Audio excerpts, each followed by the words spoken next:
Chapter 15. No Trains. It was not worthwhile to get up in the morning. The daylight was dim, the windows were white, and so were the nails in the roof. Another blizzard was roaring, screaming, and swishing around the house. There would be no school. Laura lay sluggish and half awake. She would rather sleep than wake up to such a day. But Ma called, "Good morning, girls. Time to get up." Quickly, because of the cold, Laura put on her dress and her shoes and went downstairs. "Why, what's the trouble, Laura?" Ma asked, looking up from the stove. Laura almost wailed, "Oh, Ma, how could I ever teach school and help send Mary to college? How could I ever amount to anything when I can get only one day of school at a time?" "Now, Laura," Ma said kindly, "you must not be so easily discouraged. A few blizzards more or less can make no great difference.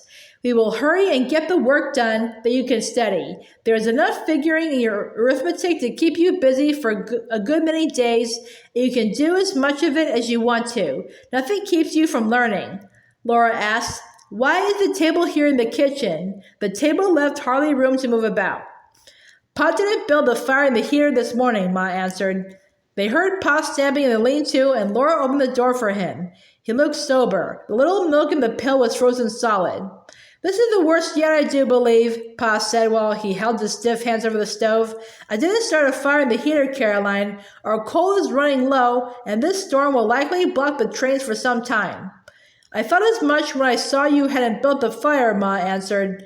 "So I moved the table in here. We'll keep the middle door shut, and the cook stove warms this room nicely." "I'll go over the floors right after breakfast," said Pa. He ate quickly, and while he was putting on his wraps again, Ma went upstairs. She brought down her little red Morocco pocketbook with the shining smooth mother-of-pearl sides and the steel clasps, in which she kept Mary's college money. Pa slowly put out his hand and took it. Then he cleared his throat and said, "Mary, it may be the town's running short of supplies. If the lumber yard and the stores are putting up prices too high—" He did not go on, and Mary said, "Ma has my college money put away. You could spend that." "If I do have to, Mary, you can depend on me paying it back," Pa promised. After he had gone, Laura brought Mary's rocking chair from the cold front room and set it to warm before the open oven. As soon as Mary sat in it, Grace climbed it into her lap. "I'll be warm too," Grace said. "You're a big girl now and too heavy," Ma objected, but Mary said quickly, "Oh no, Grace, I like to hold you, even if you are a big 3-year-old girl." The room was so crowded that Laura could hardly wash the dishes without bumping into some sharp edge. While Ma was making the beds in the upstairs cold, Laura polished the stove and cleaned the lamp chimney. Then she unscrewed the brass chimney holder and filled the lamp carefully with kerosene. The last clear drop poured out from the spout of the kerosene can. "Oh, we didn't tell Pa to get kerosene," Laura exclaimed before she thought. "Don't we have kerosene?" Carrie gasped, turning around quickly from the cupboard where she was putting away the dishes. Her eyes were frightened. "My goodness, yes, I filled the lamp brimful," Laura answered. "Now I'll sweep the floor and you dust." All the work was done when Ma came downstairs. "The wind is fairly rocking the house up there," she told them, shivering by the stove. "How nicely you have done everything, Laura and Carrie." She smiled. Pa had not come back, but surely he could not be lost in town. Laura brought her books and slate to the table, close to Mary in a rocking chair. The light was poor, but Ma did not light a lamp.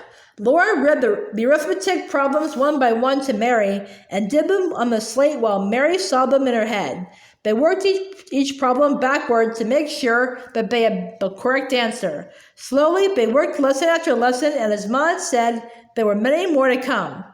At last, they heard Pa coming through the front room. His overcoat and cap were frozen white with snow, and he carried a snowy package.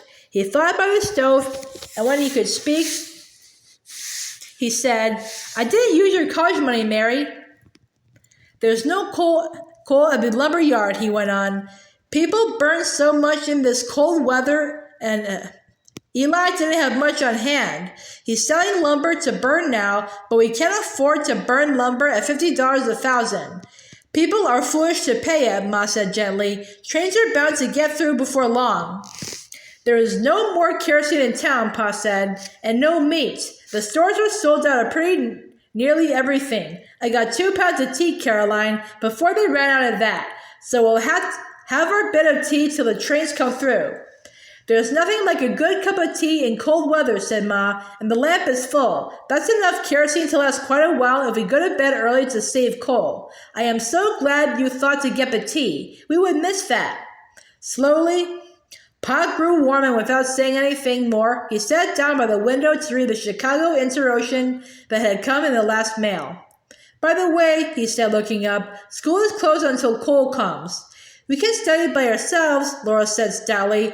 She and Mary murmured to each other over the arithmetic problems. Carrie studied the speller, while Ma worked at her mending and Pa silently read the paper. The blizzard grew worse. It was by far the most violent blizzard that they had ever heard. The room grew colder. There was no heat from the front room to help the cook stove. The cold had crept into the front room and was sneaking in under the door. Beneath the lean-to door, it was crawling in two. Ma brought the braided rug from the front room and laid them, folded tightly against the bottoms of the doors. At noon, Pa went to the stable. The stock did not need feeding at noon, but he went to see that the horses and the cow and the big calf were still safely sheltered.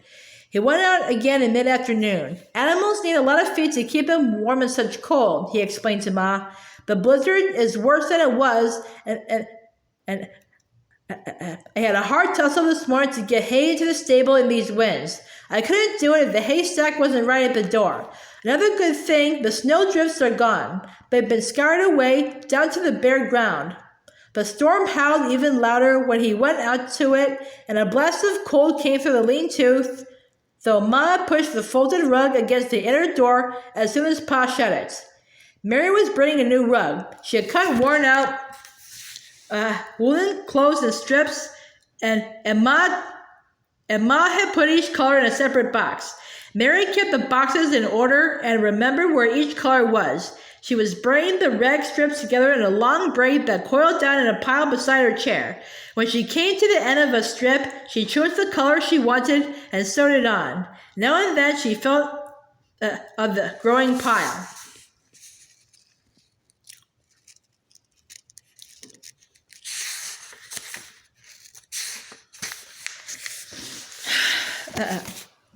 I do believe I have nearly enough done, she said. I'll be ready for you to sew the rug tomorrow, Laura. I wanted to finish this lace first, Laura objected, and these storms keep making it so dark I can hardly see to count the stitches. The dark doesn't bother me, Mary answered cheerfully. I can see with my fingers. Laura was ashamed of being impatient. I'll sew your rug whenever you're ready, she said willingly. Pa was gone a long time. Ma sat beside her back to keep warm. She did not light the lamp, and they all sat thinking that the clothesline would guide Pa through the blinding blizzard. Come, come, girls, Ma said, rousing herself. Mary, you start a song. We'll sing away the time until Pa comes. So they sang together in the dark until Pa came. There was lamplight at supper, but Ma told Laura to leave the dishes unwashed. They must all go to bed quickly to save the kerosene and the coal. Only Pa and Ma got up next morning at chore time. You girls stay in bed and keep warm as long as you like, Ma said, and Laura did not get up until 9 o'clock. The cold was pressing on the house and seeping in, rising higher and higher, and the ceaseless noise and the dust seemed to hold time still. Laura and Mary and Carrie studied their lessons. Laura sewed the rag braid into a round rug and laid it heavy over Mary's lap so that Mary could see it with her fingers. The rug made this day different from the day before, but Laura felt that it was the same day over again when they sang again in the dark until Pa came and ate the same supper of potatoes and bread with dried applesauce and tea and left the dishes unwashed and went to bed at once to save kerosene and coal. Another day was the same. The blizzard winds did not stop roaring and shrieking. The swishing snow did not stop swishing. The noise and the dark and the cold would never end. Suddenly they ended. The blizzard wind stopped. It was late in the third afternoon. Laura blew and scraped at the frost on a window pane till through the peephole she could see snow scuttling down Main Street low to the ground before a straight wind. A reddish light shone in the blowing snow from the setting sun. The sky was clear and cold. Then the rosy light faded, the snow was blowing gray-white, and the steady wind blew harder. Pa came in from doing the chores. "Tomorrow I must haul some hay," he said, "but now I'm going across the forest to find out if anybody but us is alive in this blamed town. Here for 3 whole days, we haven't been able to see a light, nor smoke, nor any sign of a living soul. What's the good of a town if a fellow can't get any good of it?" "Supper's almost ready, Charles," Ma said. "I'll be back in a jiffy," Pa told her. He came back in a few minutes asking, "Supper ready?" Ma was dishing it up and Laura setting the chairs to the table. "Everything's all right in town," Pa said, "and word from the depot is that they'll start work tomorrow morning on the big cut this side of Tracy." "How long will it take to get a train through?" Ma asked. "Can't tell," Pa replied. "That one clear day we had, they cleaned it out, ready to come through next day. But they shoveled the snow up both sides of the cut, and now it's packed full, clear to the top of the banks. Something like 30 feet deep of snow, frozen solid, they've got to dig out now." "That won't take very long in pleasant weather," Ma said. "Surely we're bound to have that. We've already had more and worse storms than we had all last winter."